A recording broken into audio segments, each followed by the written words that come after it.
കൂടുതൽ ആളുകളെയും പ്രവേശിപ്പിച്ചിരിക്കുന്നത് കന്യാകുളങ്ങര താലൂക്ക് ആശുപത്രിയിലാണെന്നാണ് അറിയാൻ സാധിക്കുന്നത്. അതിൽ തന്നെ ഒരാളുടെ നില ഗുരുതരമാണെന്നും അറിയുന്നു. ഈ ആശുപത്രിയിൽ പ്രവേശിക്കപ്പെട്ടിട്ടുള്ള ആളുകളുടെ ആരോഗ്യനിലയെക്കുറിച്ച് ഏറ്റവും പുതിയ അപ്ഡേറ്റ്സ് എങ്ങനെയാണ്? പ്രവിത, ഈ അപകടത്തിൽ പരിക്കേറ്റ കൂടുതൽ ആളുകളെയും നിലവിൽ പ്രവേശിപ്പിച്ചിരിക്കുന്നത് നെടുമങ്ങാട് താലൂക്ക് ആശുപത്രിയിലാണ്. അതിൽ നിന്ന് തന്നെ ഈ നെടുമങ്ങാട് താലൂക്ക് ആശുപത്രിയിൽ നിന്നും ഒരാളെ പരിക്കേറ്റ പ്രിയ എന്ന 40-കാരിയെ മെഡിക്കൽ കോളേജിലേക്ക് റഫർ ചെയ്തിട്ടുണ്ട്. ഒപ്പം ഒരാളുടെ നില അതീവ ഗുരുതരമായി തുടരുകയും ചെയ്യുന്നുണ്ട്. അതേസമയം മറ്റുള്ള പരിക്കേറ്റ ആളുകളൊക്കെ 49 പേരായിരുന്നു ഈ വാഹനത്തിൽ ഉണ്ടായിരുന്നത്. ഈ 49 പേർക്കും ചെറുതും വലുതുമായ പരിക്കുകൾ ഉണ്ട് എന്നുള്ളതാണ് മനസ്സിലാക്കുന്നത്. അപ്പോഴും ഈ അതീവ ഗുരുതരമായി അവസ്ഥയിലുള്ള ഒരാൾ ഒഴികെ ബാക്കിയുള്ളവർക്ക് അങ്ങനെ ആശങ്കപ്പെടേണ്ട പരിക്കുകളില്ല എന്നുള്ളതാണ് പോലീസിൽ നിന്നുൾപ്പെടെ നമ്മൾ ലഭിക്കുന്ന വിവരം. അതൊരു ആശ്വാസ വാർത്തയാണ്. അപ്പോഴും ഒരാളുടെ നില അതീവ ഗുരുതരമായി തുടരുന്നു എന്നൊരു ആശങ്ക കൂടി അവിടെ ഉണ്ട് താനും. അതിനിടെ ഏതെങ്കിലും തരത്തിൽ ഒരു വലിയ മെഡിക്കൽ എമർജൻസിയിലേക്ക് കാര്യങ്ങൾ പോവുകയാണെങ്കിൽ അതിനുള്ള മുഴുവൻ ക്രമീകരണങ്ങളും തിരുവനന്തപുരം മെഡിക്കൽ കോളേജിൽ ഏർപ്പെടുത്താൻ ആരോഗ്യമന്ത്രി നിർദ്ദേശം നൽകിയിട്ടുണ്ട്. വളരെ വേഗത്തിൽ തന്നെ അവർക്ക് വിദഗ്ധ ചികിത്സ ഉറപ്പാക്കാനുള്ള ക്രമീകരണം ആശുപത്രി സൂപ്രണ്ടിന് നൽകി. അതിനനുസരിച്ച് തിരുവനന്തപുരം മെഡിക്കൽ കോളേജും സർവ്വസജ്ജമാണ്. പക്ഷേ തിരുവനന്തപുരം മെഡിക്കൽ കോളേജിലേക്ക് നിലവിൽ ഒരാളെ മാത്രം കൊണ്ടുവരേണ്ട സ്ഥിതിയേ ഉണ്ടായിട്ടുള്ളൂ.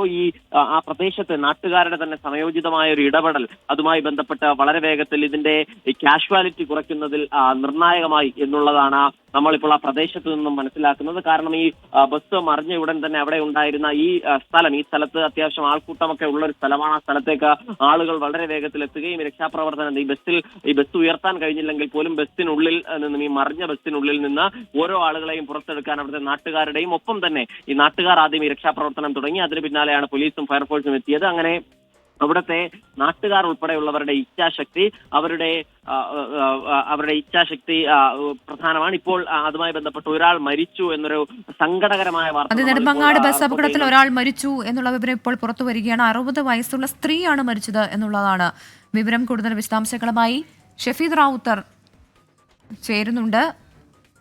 AV ജയശങ്കറിലേക്ക് പോവുകയാണ്. ജയശങ്കർ, ഒരു മരണം ഇപ്പോൾ റിപ്പോർട്ട് ചെയ്യുന്നുണ്ട്, വിവരങ്ങൾ.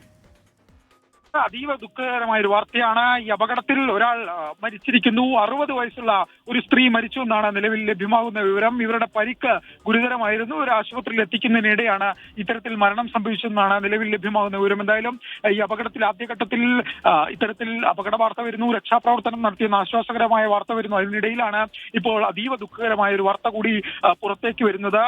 അപകടത്തിൽ ഒരാൾ മരണപ്പെട്ടിരിക്കുന്നു. 60 വയസ്സുള്ള ഒരു സ്ത്രീയാണ് ഈ അപകടത്തിൽ മരിച്ചിരിക്കുന്നത്. ഇവരുടെ മരണം ഏറെക്കുറെ പോലീസ് ഉൾപ്പെടെ സ്ഥിരീകരിക്കുന്ന ഒരു സാഹചര്യമാണ് നിലവിലുള്ളത്. ഇത് ഈ MC റോഡിൽ നിന്നും മറ്റും കുറച്ച് ഉള്ളോട്ട് മാറിയിട്ടുള്ള ഒരു പാതയിലാണ് ഇത്തരത്തിൽ അപകടം സംഭവിച്ചിരിക്കുന്നത്.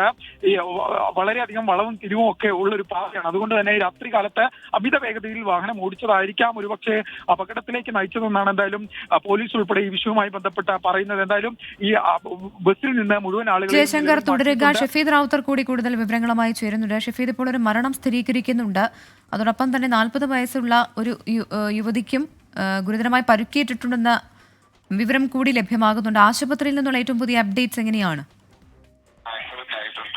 ഈ വിഷയത്തിൽ നമുക്ക് മനസ്സിലാക്കാൻ കഴിയുന്ന ഒരു വിവരം, അതൊരു സങ്കടകരമായ ഒരു വിവരമാണ്. മാത്രവുമല്ല, അത് ഈ പറയുന്ന 60 വയസ്സുള്ള ഒരു സ്ത്രീ ഈ അപകടത്തിൽ മരിച്ചു എന്നൊരു വിവരം പുറത്തു വരുന്നുണ്ട്. ഇവരെ ഈ മെഡിക്കൽ കോളേജ് ആശുപത്രിയിലേക്ക് കൊണ്ടുവരും വഴി മരിച്ചു എന്നുള്ളതാണ് നമുക്ക് ലഭിക്കുന്ന പ്രാഥമിക വിവരം.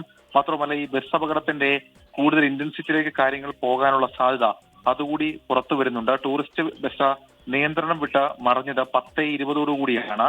അവിടെ വെച്ച ഇത്രയും അധികം ആളുകൾക്ക് ത്രെട്ട് ഉണ്ടാകുന്ന തരത്തിലേക്ക് ചില സംഭവ വികാസങ്ങൾ അരങ്ങേറിയത്. അതിൽ ആശുപത്രിയിലേക്ക് കൊണ്ടുപോകും വഴി 60 വയസ്സുള്ള ഒരു സ്ത്രീക്ക് മരണം സംഭവിച്ചു എന്നുള്ള കാര്യം ഇപ്പോൾ പോലീസ് സ്ഥിരീകരിക്കുന്നുണ്ട്. മെഡിക്കൽ കോളേജ് ആശുപത്രിയിലേക്ക് ചികിത്സയിലേക്ക് കൊണ്ടുവരുന്ന വഴിക്കാണ് അവരുടെ മരണം സംഭവിച്ചത് എന്നുള്ളൊരു പ്രാഥമിക വിവരം മാത്രം നമുക്കിപ്പോൾ ലഭിക്കുന്നുണ്ട്. പക്ഷേ ഡെത്ത് നമുക്ക് കൺഫേം ചെയ്യാൻ കഴിയും. കാരണം പോലീസ് അങ്ങനെ ഒരു വിവരം നമ്മളോട് ഔദ്യോഗികമായി തന്നെ പങ്കുവയ്ക്കുന്നുണ്ട്. 10:20 കൂടിയാണ് നെടുമങ്ങാട് വെമ്പായത്ത് നിന്ന് തേക്കടയിലേക്ക് പോകുന്ന ഭാഗത്ത് വെച്ച് അവിടെ ഒരു അപകടകരമായ ഒരു കർവുണ്ട്, ഒരു വളവുണ്ട്.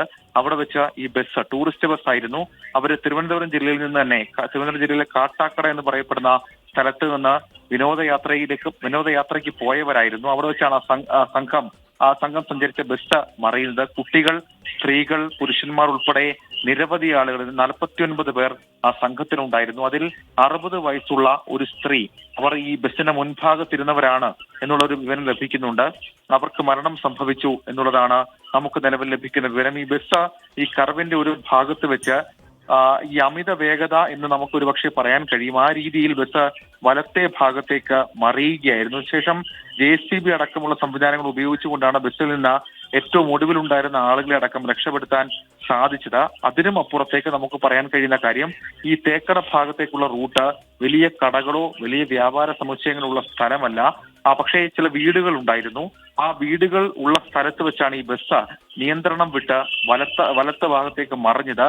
അവിടേക്ക് നാട്ടുകാർ വളരെ പെട്ടെന്ന് തന്നെ ഓടിയെത്തി രക്ഷാപ്രവർത്തനത്തിന് മുൻകൈയെടുത്തു. ശേഷമാണ് കഴക്കൂട്ടത്ത് നിന്നടക്കം കൂടുതൽ ഫയർഫോഴ്സ് സംഘം ആ ഭാഗത്തേക്ക് എത്തിയത്. പോലീസ് സംഘം കൺട്രോൾ റൂം വെഹിക്കിൾ ആദ്യം ആ സ്ഥലത്തേക്ക് എത്തിയിരുന്നു. പക്ഷേ ഈ ഓരോ മിനിറ്റ് കഴിയും തോറും ഈ അപകടത്തിന്റെ ഇന്റൻസിറ്റി കൂടുന്ന തരത്തിലേക്കുള്ള വിവരങ്ങൾ ഇപ്പോൾ പുറത്തു വരുന്നുണ്ട്. നിലവിൽ നമുക്ക് ലഭിക്കുന്ന വിവരമനുസരിച്ച് ഒരാളുടെ ഡെത്ത് കൺഫേം ചെയ്തിട്ടുണ്ട്. പക്ഷേ ആ ഡെത്തിനപ്പുറത്തേക്ക് കൂടുതൽ ആളുകൾക്ക് ഗുരുതരമായ പരിക്കുകൾ ഏറ്റു എന്നുള്ള വിവരം കൂടി പുറത്തു വരുന്നുണ്ട്. ആദ്യഘട്ടത്തിൽ ഇവരെ കന്യാകുളങ്ങര പ്രാഥമിക ആരോഗ്യ കേന്ദ്രത്തിലേക്കും അതിനുശേഷം കൂടുതൽ ചികിത്സ ആവശ്യമുള്ളവരെ നെടുമങ്ങാട് ജില്ലാ ആശുപത്രിയിലേക്കും മാറ്റി. അതിനും അപ്പുറത്തേക്ക്, അതായത് ഇന്റൻസീവായി മുറിവേറ്റവരെ, പരിക്കേറ്റവരെ തിരുവനന്തപുരം മെഡിക്കൽ കോളേജ് ആശുപത്രിയിലേക്ക് മാറ്റി എന്നുള്ള വിവരം നമുക്ക് ലഭിക്കുന്നുണ്ട്.